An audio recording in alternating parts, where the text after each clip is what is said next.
Hello to everyone. It's evening already, yes, and it's time for me. I have a spare time now, and I think this is the best time right now to record a speaking practice video.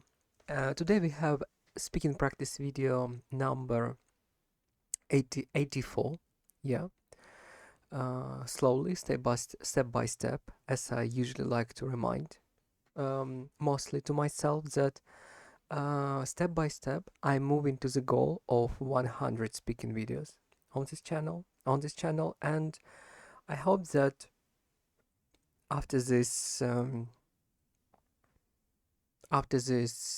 count or after this number, I will be able to freely speak I mean, to freely speak with people who speaks English natively, yeah, with natives, yeah, and not only with native, with any other person who also use English as a language to communicate.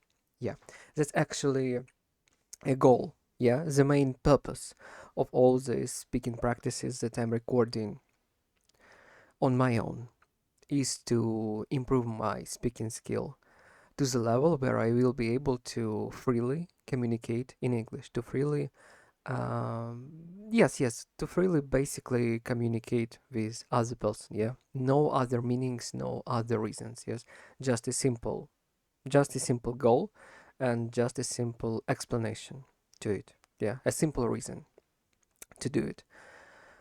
So I think today I'm gonna move directly to the questions from ChatGPT without a lot of prep talk before it or without a lot of foretalk or free talk before it, yeah, because I can't say that I have to, that I have, don't have, do not have to, but that I have to, that I have something to share right now, something interesting, yeah, because I've just finished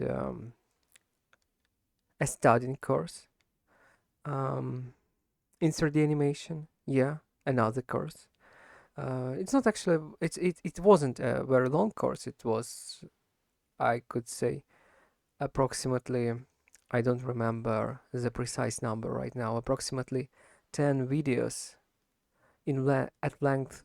It was, it will, yeah, 10 videos, approximately 20 minutes each. Yeah, and in these videos there was a lot of uh, useful studying materials according how to build face rigs, according how to build rig systems, yes, like how to work with blend shapes. And tomorrow I'm going to apply this knowledge that I've got today, yeah, in a practice. I'm going to try this knowledge in a practice in my own rig that I need to finish, yeah, as fast as possible because its time is already pressing and I haven't even started animation yet. And I also have another model to work with, and yeah, there is a lot of things needs to be done, yeah, before I get a chance to join a new a new game development company or a new a new studio of game developers. Yeah, there is a lot of job I need to do. There is still a lot of things I need to learn. There is still a lot of things I need to do in order to be able to bring something. Yeah, to provide something for myself. Yes, my investigation in the studio. Yeah, what can I bring to the team? What can I bring to the studio in order to be? It's kind of not. Yes, of course, in order to be hired to a project, but rather what I can bring as an artist to the project. Yeah, this is how I think. Yeah, what can I bring? What can I bring with myself as an artist to the project? How can I make the future project on which I will be working for better? Yeah, how could I increase the quality? Sorry, how could I increase the quality? How can I increase the quality of the future project? Yeah, that's what I'm thinking about. And the better as a professional I am, the more positives, the more quality I will be able to bring to the project eventually. So that's why I'm studying right now. That's why I'm practicing my skills. Yeah, in order to be a reliable team member. Yeah, who can manage his part of the job. Yeah, and who can provide and bring uh, positives to the project, to the game. Yeah, to make it even more appealing, even more interesting to play. Engage and engage. Yeah, animation is about engagement. Yeah, mostly. So yes, this is how it is. Yeah, and now I'm practicing language because, of course, I want to communicate, and the goal is to be able to communicate with other people who also use English and be clear. Yeah, in what I'm trying to say, and be understandable in pronunciation, of course. And but there is also a requirement. Yeah, and I think right now in a field that I want to join, yeah, on the position that I want to apply for. I think right now in any country, doesn't matter, there is a requirement for this job position to have an English B2, not less. Yeah, English B2 is kind of uh, it's kind of stable requirement, yeah, that you need to have a stable B2 level of English. Yes, because I could say I think, yeah, that work gonna be in English, that a lot of communication in the team, that a lot of communication with, I don't know, other members of the team who probably are not from the one from the not from the same country that you are. Yes, there is would be a lot of communication in English. Would be a lot of probably even materials. Yeah, materials related to the project that will be in English language. Yeah, so that's why I think English is required. Yeah, and that's why let's be honest, it was my one of my initial motivations to study English, and I've been investing really a lot of time in this language in order to be able to use it. Yeah, of course, I've never thought about make it perfect. I've never thought about that I will be speaking better than the person that have been studying English professionally in the uni, or practicing English a lot in the English speaking society. Yeah, I've never even imagined that I will, that I how call it, that I will reach, that I would reach this level of English. Yes, I haven't reached it yet, but right now when I'm using English, I could say that of course this is a requirement to get a job, but also I'm kinda language practicing, not only English, uh, became the part of my everyday life, became the part of me right now, because I've been studying languages for 3 years, especially English. English I've been studying for 3 years, and English, for all of this time of practice, of grammar, of speaking practices, yes, of a lot of TV series. I've watched a lot of TV series. I did watch on the TV really a lot, and all in English, all with subtitles. I did a lot of translating. Yeah, it's kind of right now. It's a part of me. It's a part of my nature. It's a part of who I am. I am keen on studying languages, and I think studying languages and executing languages brings me speaking in different languages. I mean, brings me feeling of enjoyment.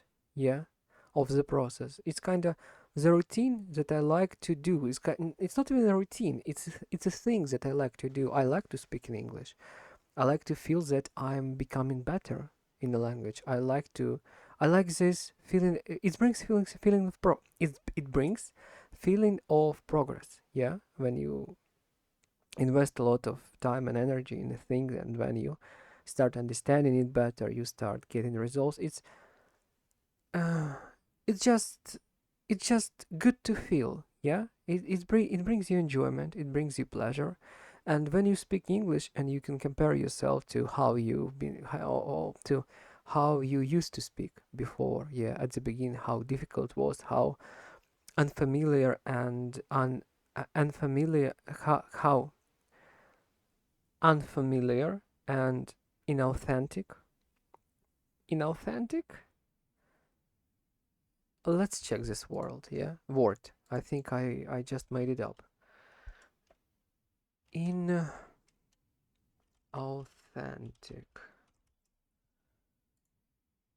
Inauthentic, yeah. Yeah, it's the correct word, yeah? And how inauthentic it was at the beginning and right now how it just, of course it's difficult sometimes, of course sometimes pronunciation isn't correct, sentence building, yeah, and always also kind of clumsy sometimes, um, pauses, accent, everything is kind of um, speaking, everything is kinda speaking volumes, yeah, about that you are not native in English language, yeah, but still, your mastery over the language is better. Your mastery over the language is increasing, yeah, enhancing over the time, and you feel even more and more authentic in a language, even if the native speaker would instantly understand that you are not a native, yeah, that you have accents, that your world building is kind of different, but it's normal, yeah, this is absolutely okay because it is how it is, yeah. If a native speaker in language will try to speak in any other foreign language to him, he's also will be he's also will be struggling at the beginning. Yeah, this is just a fact. Yeah, this is how it works, and it's absolutely normal. Yeah, the most important point here of studying languages, as I think, yeah, it's you need to know language sufficiently enough to the level where you can sufficiently enough on the level where you can execute, when you can use this language freely. Yeah, you can use this language freely. You're understandable. You can communicate. This is more than enough. Yeah, as a goal to study language. Yeah, probably in the future, if you really feel keen on studying it, if you really want to reach more and more authenticity, more and more proficiency in a language, why not? You can continue studying it. You can continue reaching for new grammar rules, for for purifying your grammar. For no, sorry, not the purifying, but uh, yes, basically, yeah. You kinda build the knowledge and then you purify what you've built. Like you get rid of mistakes, you get rid of unnecessary words. You try to keep more attention to how you build sentences. Yeah, you use more sophisticated words, and uh, during this process, you increasing your clarity, not clarity, but you increasing your purity of the language. Yeah, and it's absolutely okay. It's a good goal. Yeah, to become absolutely fluent in a language. Yeah, but even if you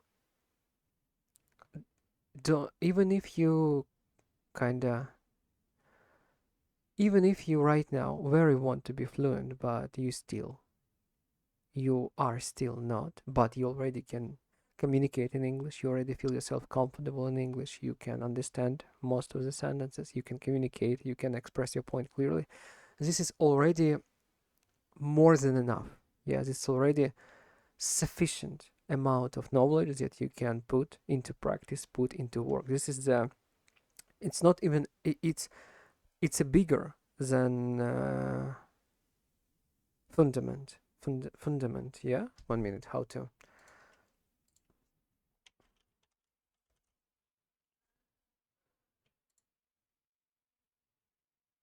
Fundament. fundament? Yeah, it's even more. It's elaborated. It's even more elaborated than fundament. It's kinda you already have two two two two floors. Yeah, you already build. It's kinda metaphor that I'm trying to put in that when you can use language sufficiently enough to clearly express your point to understand almost everything, but you can use the English. Yeah, it's kinda you can live with this language already. Yeah, you reach this level where you can freely live with the language, but you still have accent, you still have grammatical issues, you still have pronunciation issues. Yeah, it's all right. Yeah, but it's not you. It's kinda that you've already built a very stable house. Yeah, probably only one level house without a second level. You just build everything in this house that you need. You build water communication, you've built kitchen, you've built bathroom, you've built bedroom. You have all what you need to live in the house. It's just not as luxury. It's just not as elaborated and as luxury as it might be, as it you might as you might build, yeah, in the future. But it's already more than enough for adequate living, yeah, and that's a metaphor that you kind of can apply to your English level skills. If you already built one level house, but with full communication, with everything that you need for living, for comfortable living, yeah, and you can live in it, and it's why not, yeah, why not already use what you have, what you build comfortable for yourself, yeah, what you build to be comfortable for yourself, yeah. In the future, yes, add more things, yeah, buy new things for the house, uh, build another level of the house, yeah, second level, third level, fifth level. If you want to build a swimming pool, yeah, near the house, do it, yeah.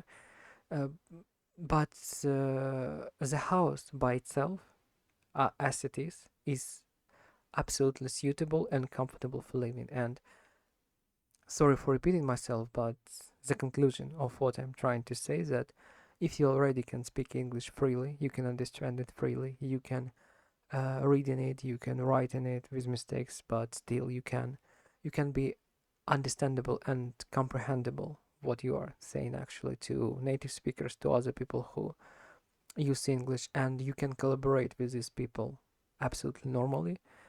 It means that you're ready. You're ready to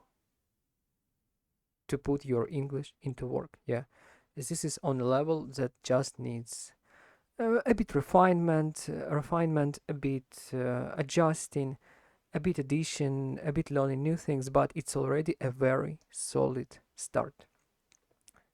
It's not even a start, it's a very solid building that you build. Yeah, you just need to add further elaboration to it to make it even more beautiful, even more precise as a tool. Yeah. Okay. It was a really long for talk. Actually, for 90 minutes almost. I've been talking about just what I'm thinking at the moment. Yeah, it was a free talk mostly. So right now I think it's really time to go to the chat GPT and start answering the questions the chat prepared for us. Okay, the question number one. Why do people often remember turning points in their lives more clearly than long periods of stability? Oh, probably I would like to have a little bit easier question to answer, but it is how it is. Let's dive deep into these topics of perception. Okay, why do people or consideration? Why do people often remember turning points in their lives more clearly than long periods of stability? I really don't know. Yeah, it's my life now. It's kind of marathon.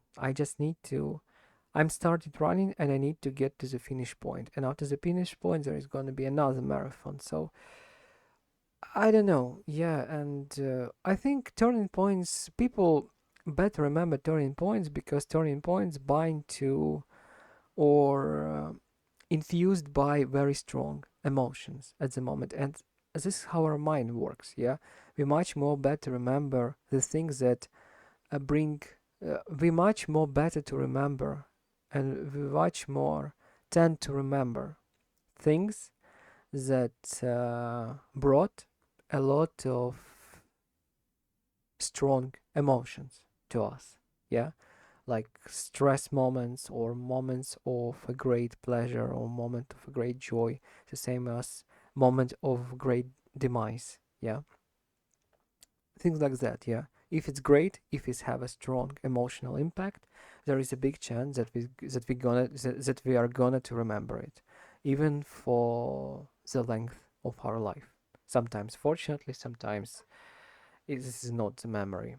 Sometimes not is sometimes they are not actually the memory that we wanted to keep with us for the whole of for the length of our life, but this is how our minds work. This is how our mind works. We can't change this mechanism.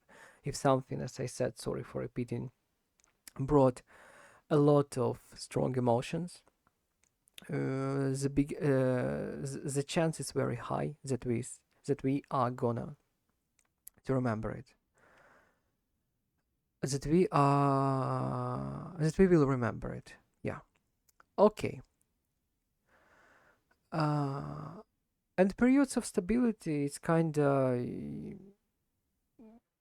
it's good, it's pleasant, but it's stable, and it's I think, uh if people, if person don't understand how beautiful, how valuable, how important it is being into stability, they're not gonna get a lot of pleasure from it. Yeah, is this only a person who already experienced a lot of stress, a lot of dismay, a lot of disturbance in a life, in an environment. o- Only this person can fully appreciate and really get a lot of memories from stable moments, yeah, from stable periods of lives. But the person who just lives in a routine and do not appreciate these routines, this comfort that they have, so that's why for them there is no much memories, because not much, because uh, not many strong emotions was attached to this period of time, to this period of living. Yeah, and yeah, I explained it. Let's move to the next question. If you could observe one aspect, if you could observe one aspect, I think, yeah, aspect. Let's Google how we pronounce this word. Aspect. Aspect. Aspect. Aspect. Aspect. Yeah. If you could observe one aspect of human behavior from an outsider's perspective, what would you be most curious to understand? Interesting question, really. If I could observe one aspect of human behavior from an outsider's perspective, what would you be most curious to understand? I can't fully comprehend what this question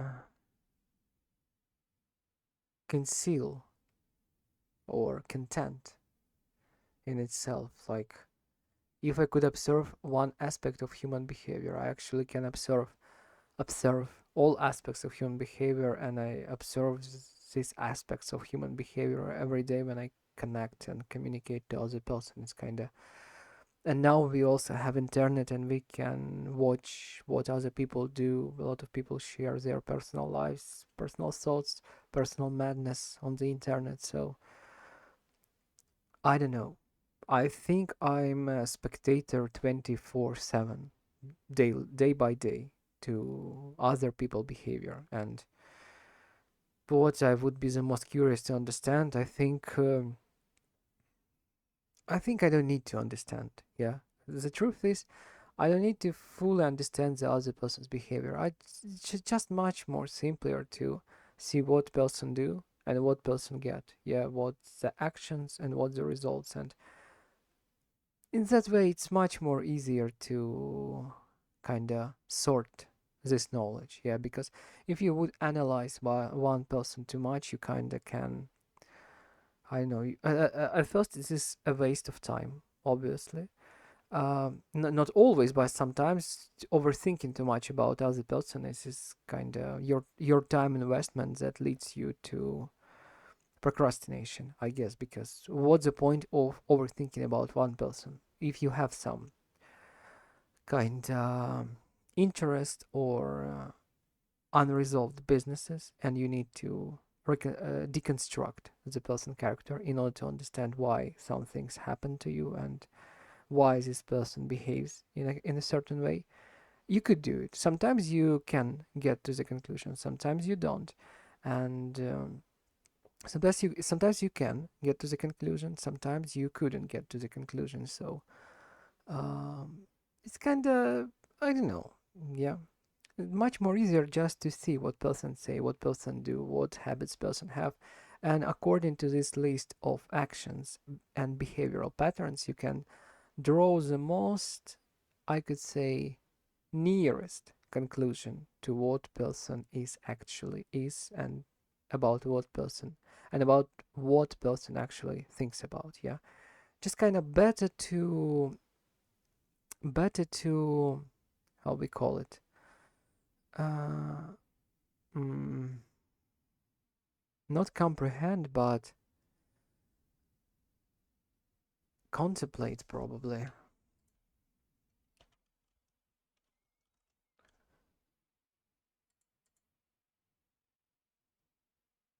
Yes, better to contemplate or keep a lot of attention to what person do and according to this according to this uh drive your conclusions. Yeah, this is yes, observation. uh I don't know. Okay, I kind of start understanding what this question about. If I could observe this one special or particular trait of a human behavior, what would I be most curious to understand?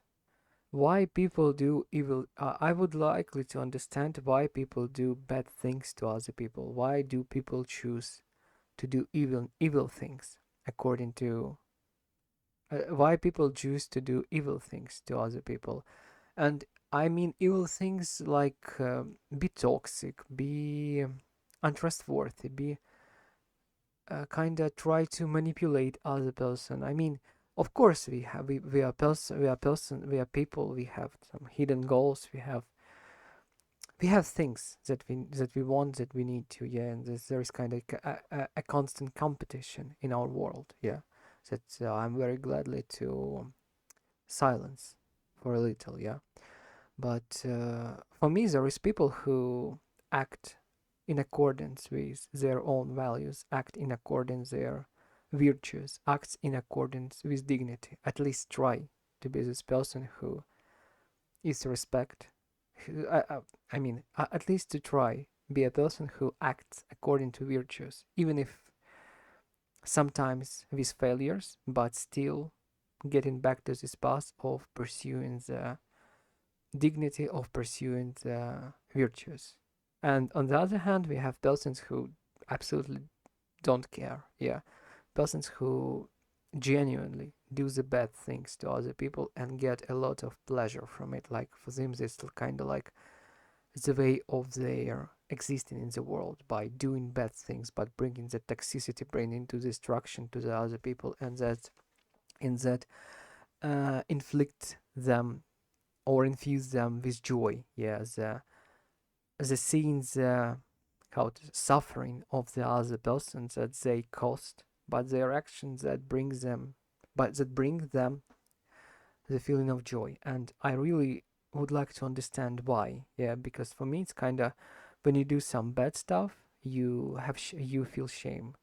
Yeah, you feel that you betrayed yourself. You feel that you do bad for yourself at first, and then only to the other person. This is how I feel it. Yeah, and there is also a lot of people in the world who just do bad things and feel proud of it. Yeah, and I would really like to understand why. Yeah, what stand behind these people? Why do they do it? Why do they feel pleasure from causing the mental and emotion to causing physical and emotional turmoil to the other people? Why? What's the motivation? Uh, what brings it into them? Like, does this just be does do they just been evil from the beginning, or do they simply can't understand what good and evil are, and what's the difference between good and evil, or they just evil by the nature, or they just are evil by their primordial nature, or by their initial nature. I don't know. Yeah, it's kind of questions that always fascinating me, that always have been interesting for me. Why do some people choose the virtues and the other sh- severely, surely, and surely um,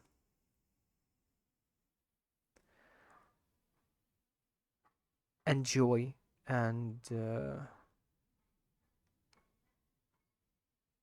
plunging into their vices? Yeah, why? Why is that?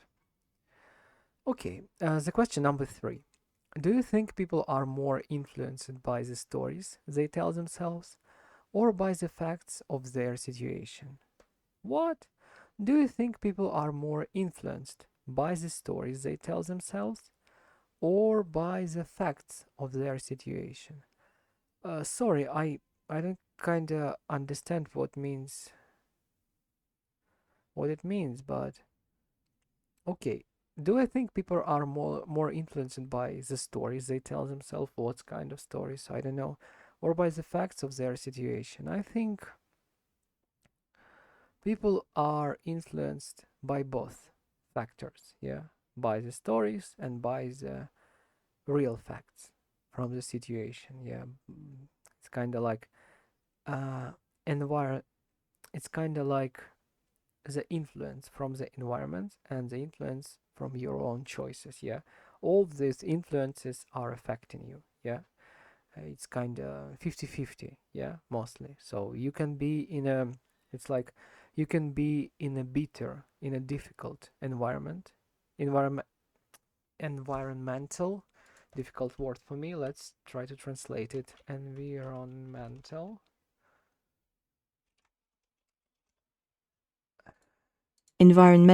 Environmental. Oh, what a word. What a word. What a beautiful word. Environmental. environmental, Yeah, so it's kind of 50-50. You could be in a difficult environmental, environmental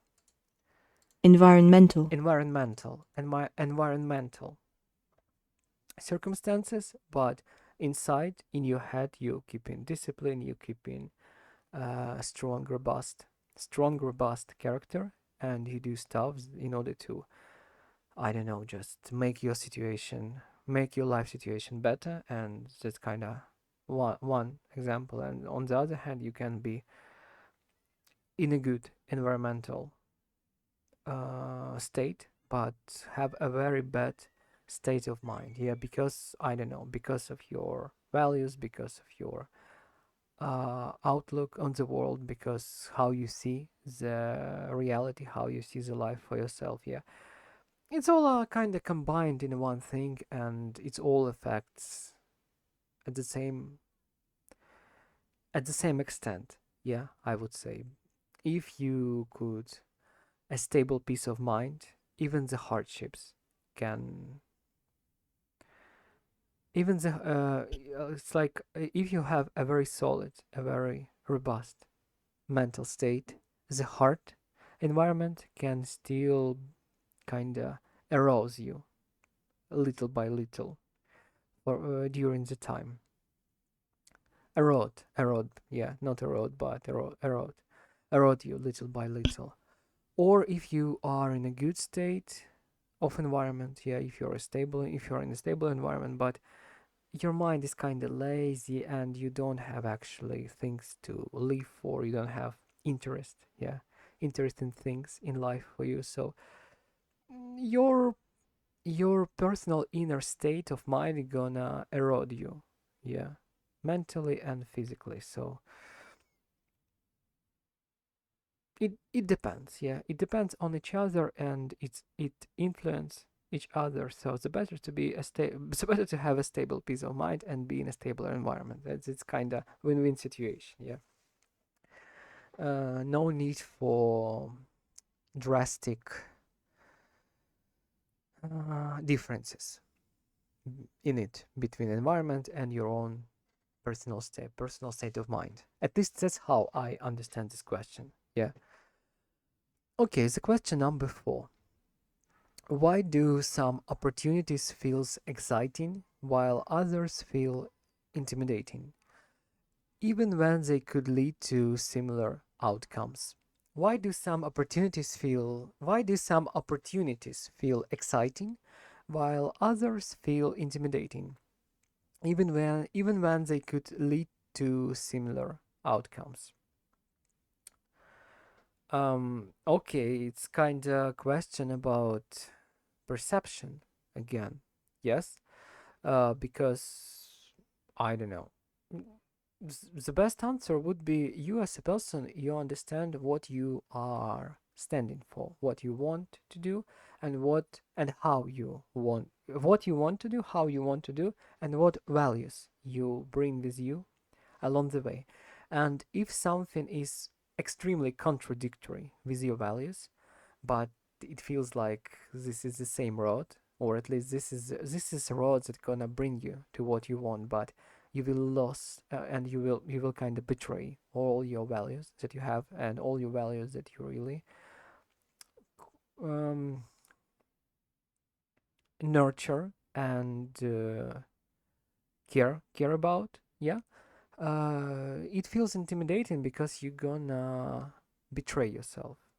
Yes, you're gonna betray your morality. You're gonna betray your inner core. Yeah, and you understand that it will be absolutely devastating for you. It's kinda can absolutely destroy you as a person, destroy your feeling of happiness in this life. Yes, and that's why it feels intimidating. Basically, everything that can damage us or kinda uh, contain even unpredictable, unseeable hidden damage for us, even there if there is no damage, but there is a possibility of damage to us, our mind interprets it as a danger, as an intimidation. Yeah, and the other opportunities was an instance for intimidating opportunities. Yeah, and why we feel intimidated by some opportunities because they kind of misaligned with who we are,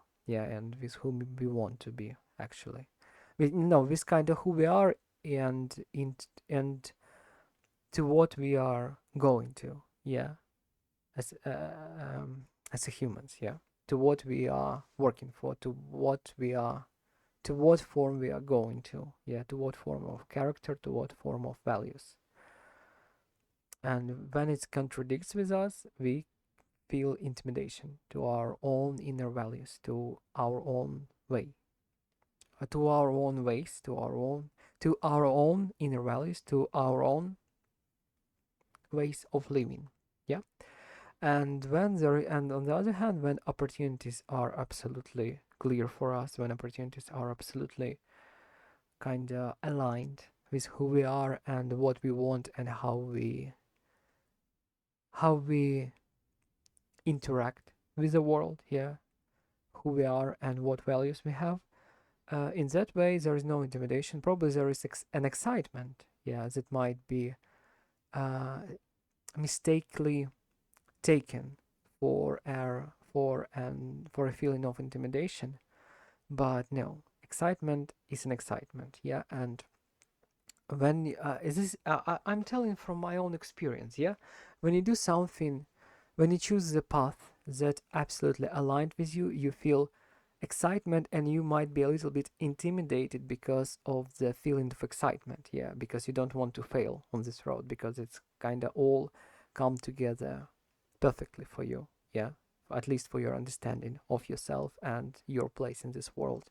And on the other hand, when you have the road or opportunities that absolutely contradicts with who you are, with what you built and how you're gonna live this life, of course there is a, a, a very strong feeling of intimidation, because it's kinda a signal to you that you might get into something wrong if you will choose this path. Yeah, better to choose paths that aligned with your values. Yeah, and it's kind of how our mind, or I don't know, our soul probably help us to choose the right way in this life, the right way for us, I mean. Okay, the question number 5. If everyone knew exactly how much time they had left to live, how might people's priorities change?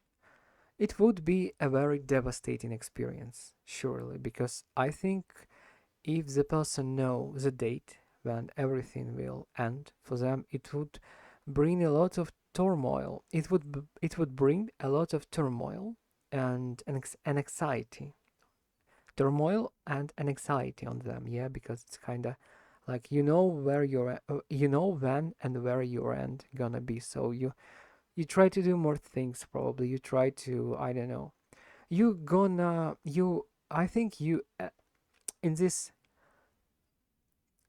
let's say, uh, imaginary situation, or this hypothetical situation in which you know where your life ends and you know the date, you kind of, I think you would start rushing your life because you know the end point and you want to do more things, and the kind of it's gonna mess the process of being by itself. Like, I think the person would lose the opportunity, or the not the opportunity, but the ability to enjoy the moment of just the moment of being. Like, if your time is rushing, if you know that your time is limited, especially if you really know that your time is limited and you know the end hour, you're gonna rush, and it will brings you to the moment where you wouldn't be able to enjoy the moment of being, actually the most pleasant feeling that human being can acquire in life. Yeah, acquire in life, or not express, but not expect, but feel to. 1 minute, how we will say it. The best feeling that you can, uh, how to. 1 minute. I will, I will, I will find the proper word, because I'm sure that I know the words that I'm going to say. I'm pretty sure that I know the word that I'm going to say. Not express, not expect, but 1 minute. I need Google. How to say when we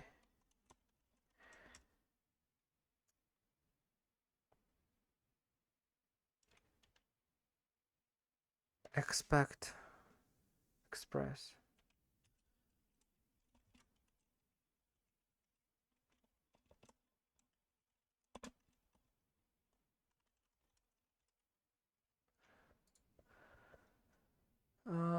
Okay. Feel. Feel, but synonyms.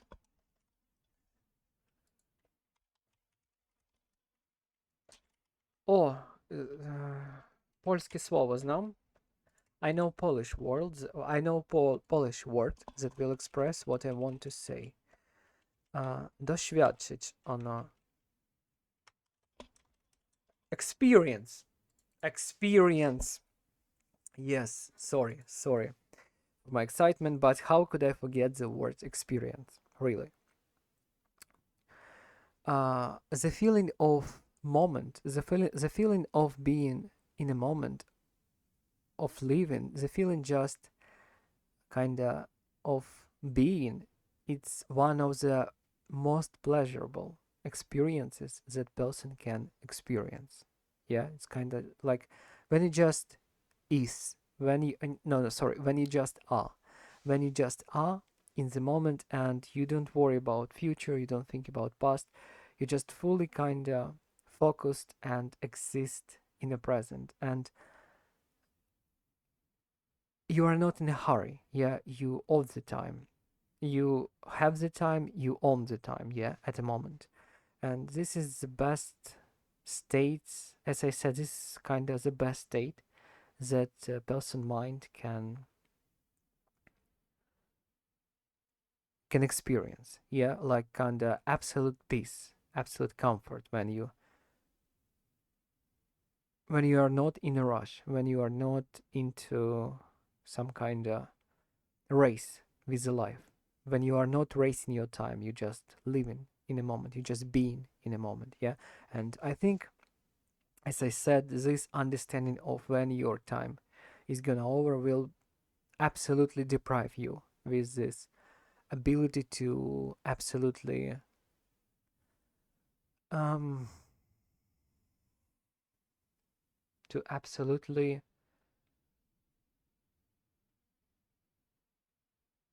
not scatter, but 1 minute, not scatter, but not diffuse. How we call, how this 1 minute.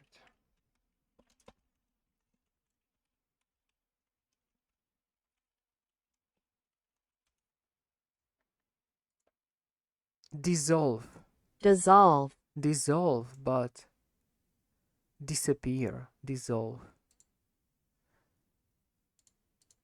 Yes, I don't like the word dissolve. The word dissolve, I think disappear also not very suitable, but kinda, let's say, uh, absolutely attune yourself to the moment of being. Yeah, just it is. Yeah, like kinda existing and not existing at the same time. Just kind of, no, existing, very existing. Yeah, but being in a absolute peace of mind, in absolute present. Yeah, like contemplating the uh, rising of the sun, or contemplating the sunset. Yeah, something like that. Just living in a moment of time brings the best experiences. Yeah, in a life, the best feelings in a life. And if you are in a rush, and when you know the last hour of your being, of your life, the last hour, when the last hour will come, I mean, would come, I mean, you would be constantly in a rush. You would be constantly kind of thinking about it. Yeah, it's not the best option, I guess. Better to live without knowing where the final hour will come. Okay.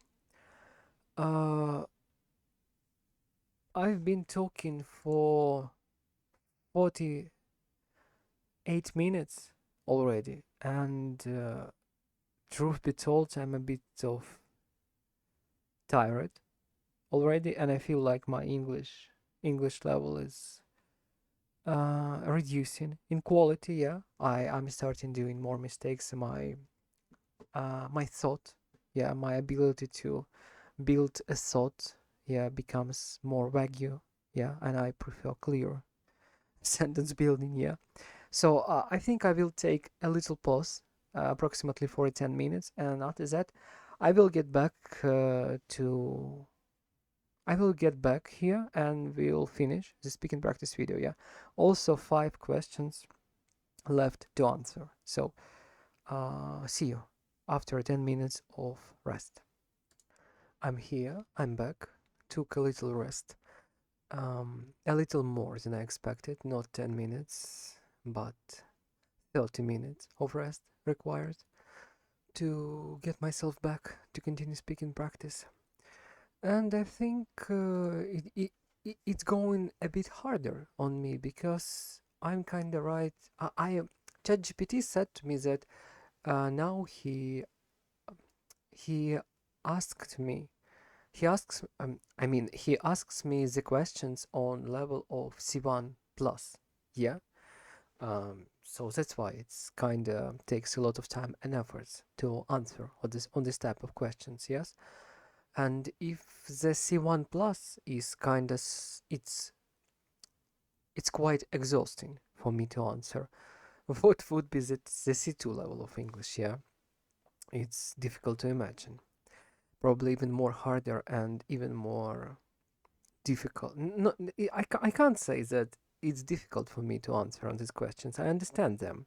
In most cases, I understand the meaning of these questions, but still, uh, it takes a lot of consideration before giving the answer, and because consideration uh, is done in foreign language, in English for me, it means that it requires twice as efforts. It requires um, twice efforts as it would be in native language. But it's all right. This is what practice for.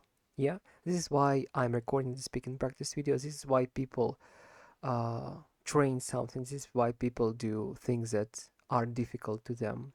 Yeah, because in order to get more experience, in order to be more, in order to get in more experience, and in order to enhance the skill. Yeah, basically, like when you get some challenging experience, your body and mind adapts to it.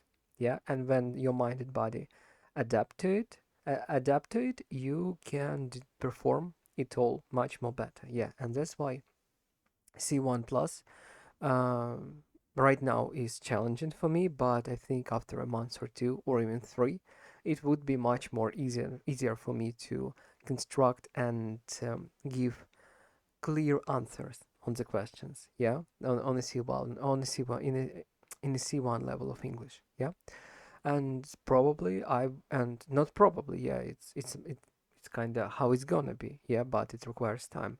Eventually I will be able to start answering on a C2 level of questions. Yes, but right now let's not gonna think about it.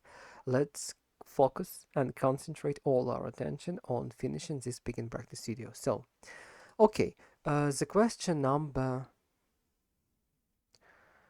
6. Do you think knowledge has made modern life more understandable, or has it revealed how much we still don't know? I think knowledge, of course, modern knowledge makes life more understandable, more easier, more. Um, it's not made it more easier. It just gives you more opportunities to get the information that you need, that you want to get. It's kind of gives you more opportunities, it gives you more sources of information to look for answers for. Yeah, that's what uh, modern technology brings to you. Yeah, it's kind of we can um, storage all human knowledge that we have right now into the internet, into the digital platforms, yeah, like websites and etc. We can store the knowledge here, and when you need something to find, when you need to analyze, when you need to get a conclusion on, get a solution for something, it's much more easier for you to reach for the internet and find the answer on your question. Yeah, and this is a positive side, yeah, of this modern knowledge. But the negative side is that um, there is not only purified in internet. There is not only purified knowledge that might be trusted. There is a lot of garbage knowledge, there is a lot of garbage theories, there is a lot of manipulation, unimproved information, propaganda. Yeah, just it's kind of it is how it is. You have the opportunity to search for information, but you also need to know how to search and how to check the information that you're gonna believe. Yeah, because you might be very easily manipulated and leading astray from your conclusion, from the answer that you want get, that you want to get. Yeah.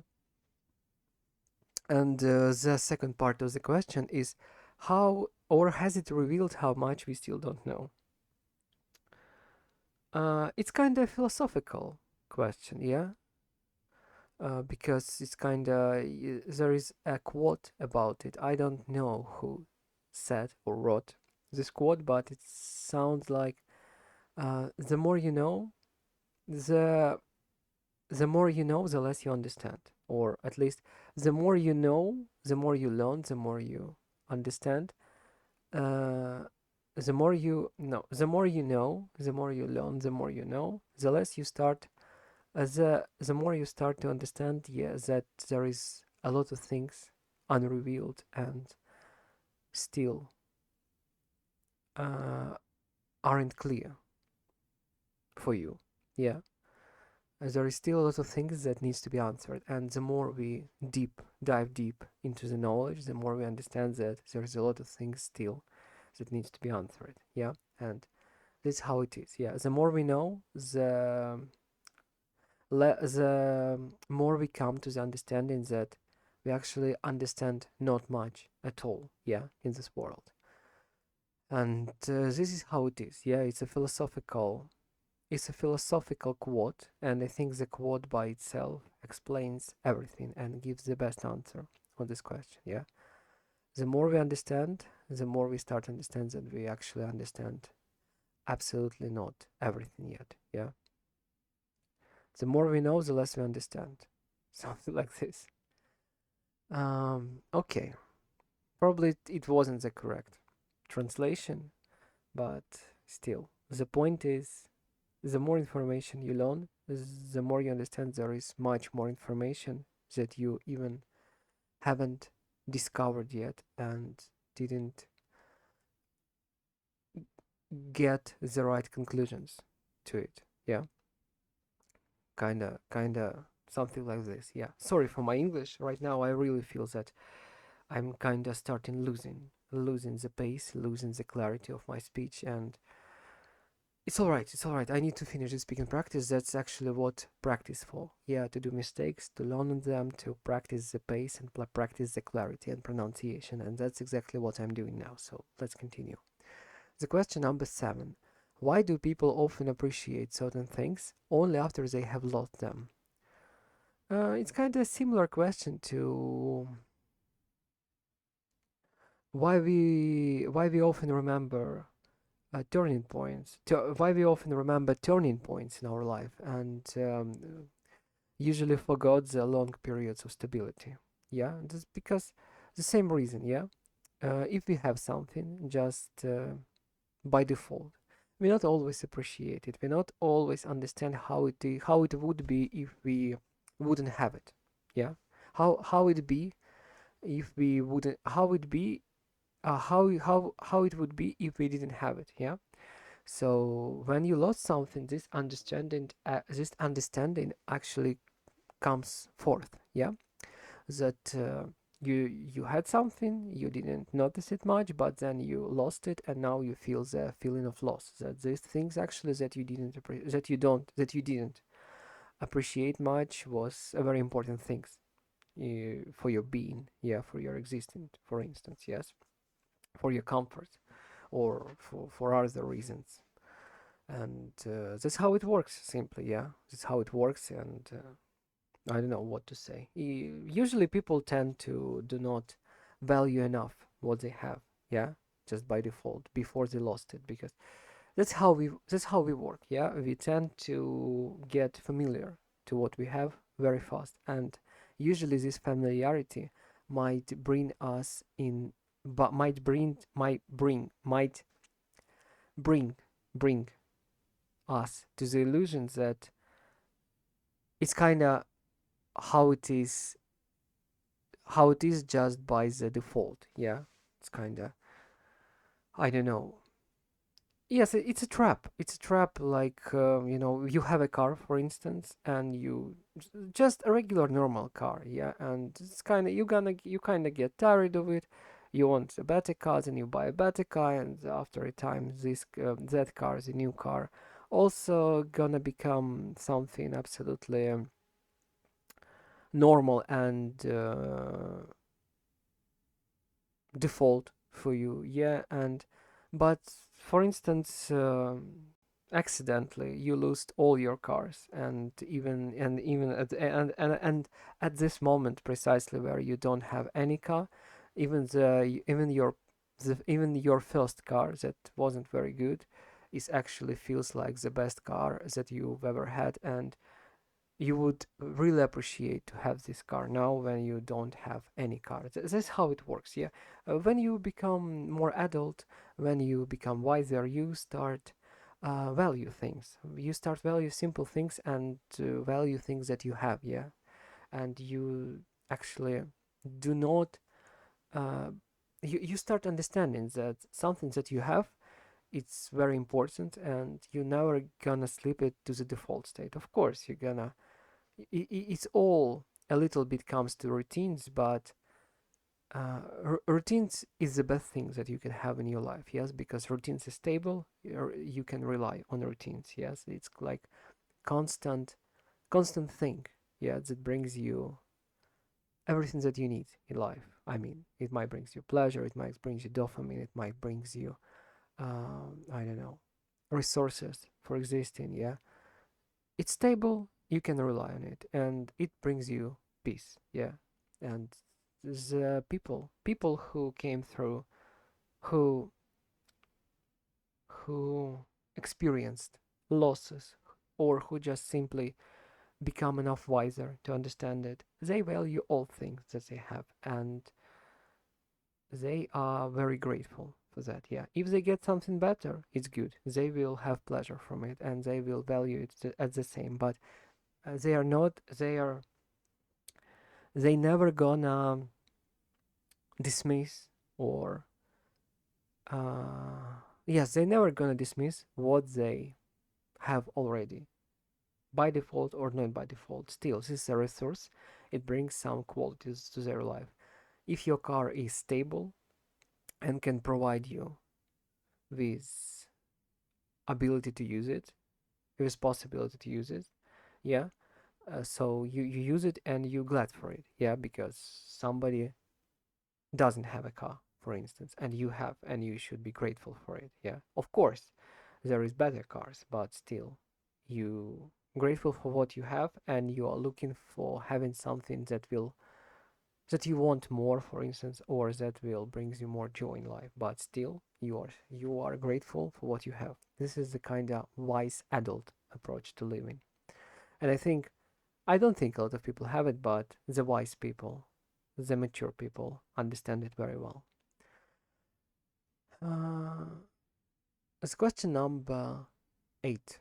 If you could ask a future self one question and receive a completely honest answer, what would you ask? Did I manage it? I will ask my future self, did I manage it? Did I manage to get a job in 3D animation? I mean, in a game development. Did I manage to bring up some beautiful video games in this world? Did I manage to build a family? Sorry, a one question. If I could ask my future self only one question and receive a completely honest answer, what would you ask? I would ask only about job in a game development as a 3D animator. Yeah. I would ask myself, did I get it done?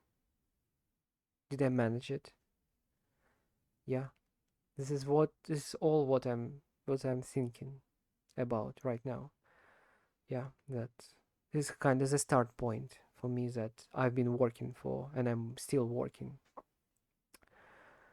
day by day on increasing my skills, on practice, on making my animation skills and rigging skills and skinning skills stable in order to get this first opportunity to join the game development as a 3D animator, and brings more and more quality to the process, to the game. Yeah. And I think yes, this is what I would have asked. This is what I would have asked. Did I manage it? Did I manage to do it? Yeah. Did I get it? That's what I would have asked. Why do people often? Sorry, the next question. What is the difference between being content with your life and becoming complacent? What does it mean? Again, what is the difference between being content with your life and becoming complacent? I don't know what this word means. Complacent. Complacent describes someone who is overly satisfied with their current situation or abilities, leading them to stop trying to improve or become unbothered by potential risks. Complacent. I don't think word complacent is something bad, essentially. I think this is something that we all desire to have, this feeling of complacent, like everything is stable, everything is okay, and you could pull all your attention and time into creating your art, into doing your thing. Yeah. And do not be bothered by crises, money problems, etc., etc. Yeah. Free time, security, stability, and full opportunity to invest all your time and strength and creativity into your task. Yeah. Into your doing in life. Yeah. Complacent. I like this word. Complacent. Complacent. Complacent. I like this word. Really like. Complacent. Complacent. Complacent. I'm gonna write it later and I'm gonna to remember it. It's complacent. Very good word. What is the difference between being content with your life and being complacent? According to what I read, I think being content is just being happy with what you have, I guess. Yeah, just being in the moment, just feeling that you are in the right place. And complacent is like when you so much satisfied that you are losing the desire to try any harder. But I don't really understand. Yeah, like if you are really love that you do, why would you lose the desire to try it even more? Yeah, it's kind of, you're not gonna overwork yourself, but you're still gonna invest all time that you have into things that you love. Yeah, that's how it works. So kind of in it, you are content and you're complacent. I think this is a difference actually. When you're complacent, you're losing the desire to do something. I don't know, I don't understand it, but okay, if you're complacent, you are stopping to try hard, but you still try, I guess. Yeah. And if you're content, you are still also trying, and probably you can try hard, yeah, to do something, because probably there is financial problems or financial hazards in life. So um I don't know. Yeah, I really don't know. I think it's good to be content. It's good to be content. Yeah. I think content has a more positive meaning than complacent, because complacent kind of intent the thought that you are losing the spark in living, like you are not feeling so much love to what you do, so you are stopped investing a lot of time in it. Yeah, it's kind of like you just, from driving by your inner creativity, driving by your inner spark, you come into this kind of simply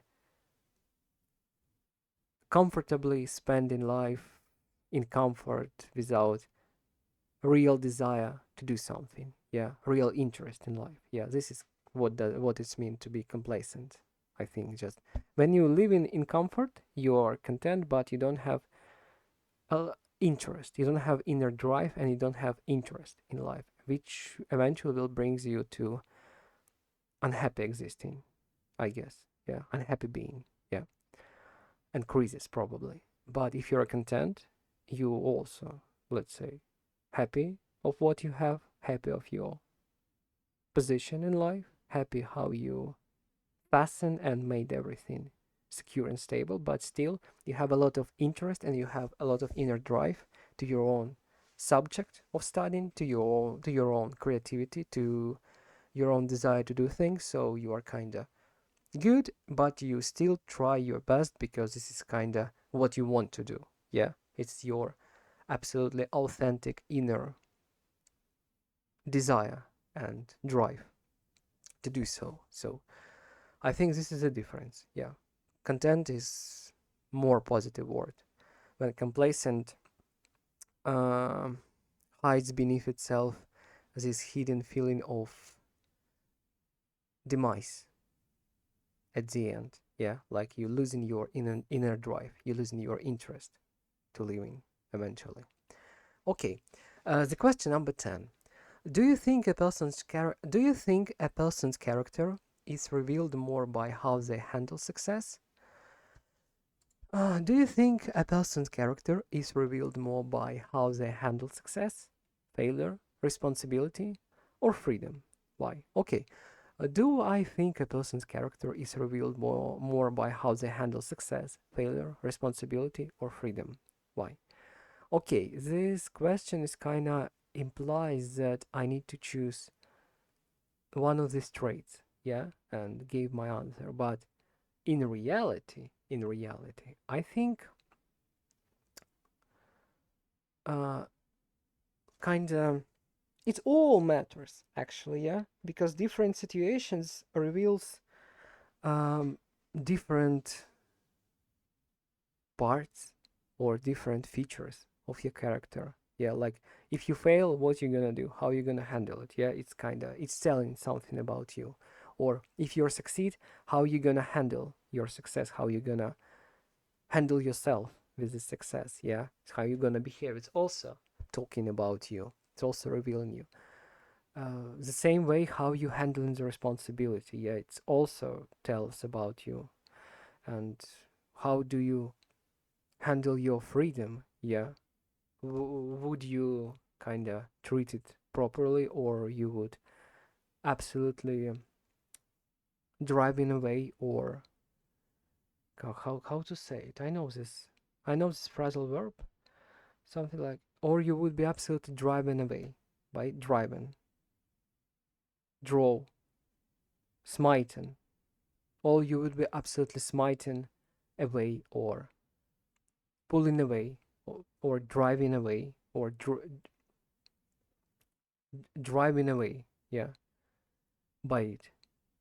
It's kind of, yeah, all these situations kind of important and reveal more about the person character, just but in different circumstances. Like, for instance, you know how a person handles success, how a person behave in success, and what to expect, but you don't know how a person behave and how a person handle itself in a failure. Yeah, so you kind of, when the person fail, you kind of gonna see, you kind of gonna learn something about this person. And it's all different parts of character, and it's all different situations. And I think any situation reveal some important part of a person character. Doesn't matter, success, failure, both are the same. Both can reveal something crucial about the person. Yeah, so this is my answer. All these situations,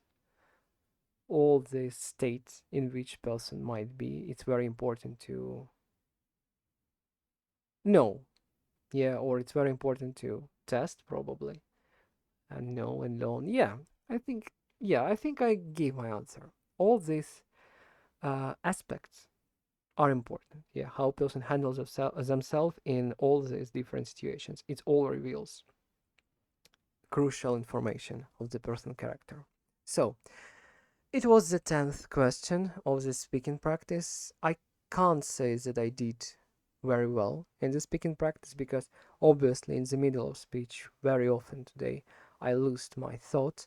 I started kind of using a lot of unnecessary words in speaking. I started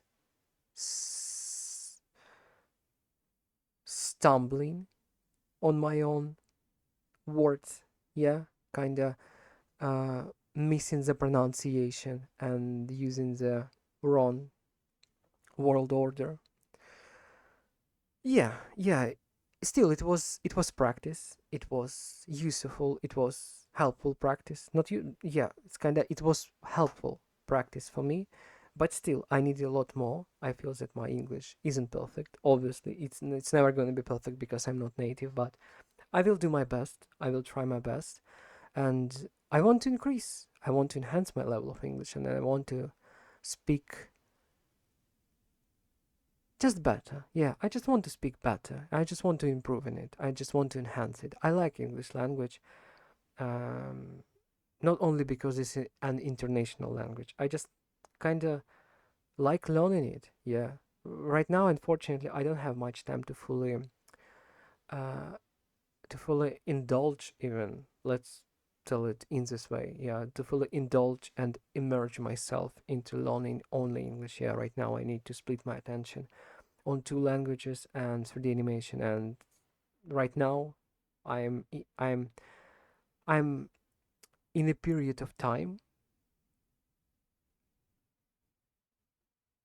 in which I need to really fully concentrate on actually animation. Yeah. So English and Polish kind of gets and English and Polish. Uh, I left for I don't left.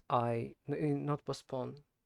English and Polish gets the evening time. Yeah, just kind of one simple practice, not simple, but one plain practice at the end of the day when I still have strength to do it. It might be speaking practice or I don't know, very rarely it's a grammar learning. Speaking practice or reading or listening, yes, things like that, just to maintain the familiarity with the language. Yeah, and all focus and all strength now goes to profession. Yeah, goes to main profession.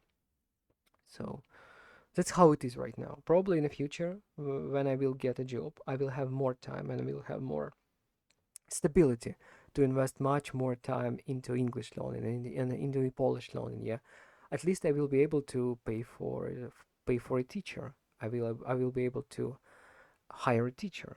Yeah, for me, I will be able to pay for the lessons. I will be able to study in groups. Yeah, uh, I will be able to provide myself with more engagement into the process. Yes, and I will be able to financially cover it. Right now, I can do what I can. Yeah, I can do what I can on my own. Of course, it brings results, but with a teacher, I think the results would have been better. Yeah, but right now it is how it is. As I said at the beginning of the speaking practice, uh, it's very important to understand that it's sufficient enough just simply be able to use a tool. If your using of the tool isn't precise yet, it's okay. You will fix it later, but right now you need to remember and you need to understand very important things that if you already can use English. It's already sufficient enough to be used, to be put in practice, to be in a dialogues, to share thoughts, to communicate with other people. It's absolutely sufficient at the moment, yeah, to do it. And you need to put this tool, you need to put this language already into the practice, yeah, in order to just like uh, you've been learning so long in order to get to this level of being able to use language, in order to being able to freely talk, freely speak, to understand almost everything. Just put it in use, yeah. And during of using this tool, during of actually being in a constant practice, this is where this is where this is where is going to be grow and the next step of knowledge, yeah, in the practice, you will learn how to use English better, yeah, how to enhance your level of English, yeah. And that's how it works right now. I feel that I've reached the sufficient level of English in order to put it in practice, and now I'm just putting it into practice, yeah, basically. I'm using it. I'm putting it into practice. With mistakes, with I don't know. With mistakes, yeah, with mistakes, with pauses, with sometimes incorrections, incorrect structures, but it's all right. It is how it is, and it is how it kind of should be. Yeah, you can't just reach high level of proficiency into something without really spending a lot of efforts, practice, and exercising in the subject. Yeah. So this is all a process of studying, of enhancing your skills. Yeah. You learn, you try, you learn, you try, you learn, you try, and you get mistakes, you learn on mistakes, you try to fix them, you try again and try again. That's how it works. Yeah. You practice, practice, and practice. This is the answer. This is the answer to any subject. This is the answer to how to learn and how to get better at any subject. Just learn and practice. Learn and practice.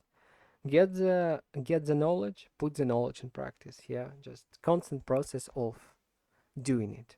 Yeah, this is the answer.